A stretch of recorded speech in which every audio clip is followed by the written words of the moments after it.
경기가 침체되면 총수요가 부족하니까 정부가 돈을 써야 한다. 금리를 내려서 소비를 늘리자. 표면적으로는 그럴듯해 보이죠. 하지만 이건 마치 열이 나니까 해열제를 먹자는 수준의 처방입니다. 문제는 열이 나는 원인은 따로 있다는 겁니다. 감기일 수도 폐렴일 수도 있죠. 해열제가 증상을 잠시 눌러줄 순 있지만 병을 고치진 못합니다. 케인지언들은 실업률과 인플레이션이 반비례한다는 이론으로 유명한 필립스 곡선을 만들어냈습니다. 하지만 1970년대 스태그플레이션이라는 현실 앞에서 이 이론은 산산조각 났죠. 그런데 어떻게 했을까요? 그건 기대 인플레이션이 반영되지 않아서 그랬어. 실패한 이론을 버리기는커녕 변명만 더 복잡해졌습니다.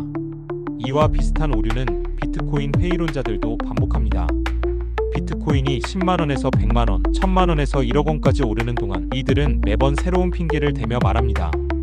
이번엔 세력 때문이야. 저번엔 미국 기업들이 사서 그랬어. 이번엔 ETF 때문이래. 자신이 매수하지 못한 이유를 늘 외부 요인으로 돌립니다. 그리고는 자기 위안을 찾죠. 더 웃긴 건 이 사람들이 매번 자신만 진실을 꿰뚫어봤다고 착각한다는 겁니다. 이건 거품이다. 실체가 없다. 진짜 가치는 없다. 매번 같은 대사를 외치며 마치 새로운 사실을 밝혀낸 것처럼 굴죠. 하지만 그런 말들 이미 10년 전부터 수없이 반복되어 온 레퍼토리입니다.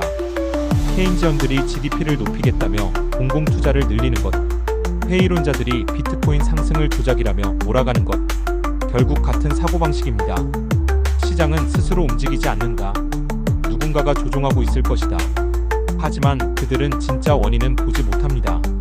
중앙은행의 무제한 통화 발행으로 명목화폐의 가치가 구조적으로 하락하고 있다는 사실, 그리고 비트코인의 절대적 희소성이야말로 가격을 밀어올리는 근본적 동력이라는 점입니다.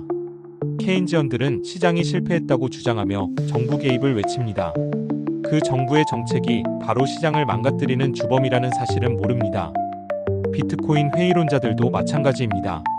원화를 들고 있는 자기 자신만이 비트코인을 살 수 있는 유일한 주체인데 그 사실은 보지 않습니다.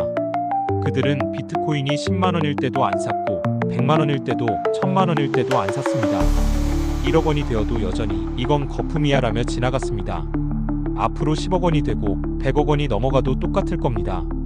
이번엔 미국 정부가 샀으니까 그런 거야. 비트코인은 여전히 문제가 많아. 또 다른 외부 요인을 탓하겠죠. 그리고 결국 자신의 구매력이 마이너스 99%가 되고 거의 모든 것을 잃고 나서야 말할 겁니다. 그때 비트코인 좀 살걸. 그리고는 마지막까지 이렇게 말하겠죠. 정부가 미리 알려줬어야지.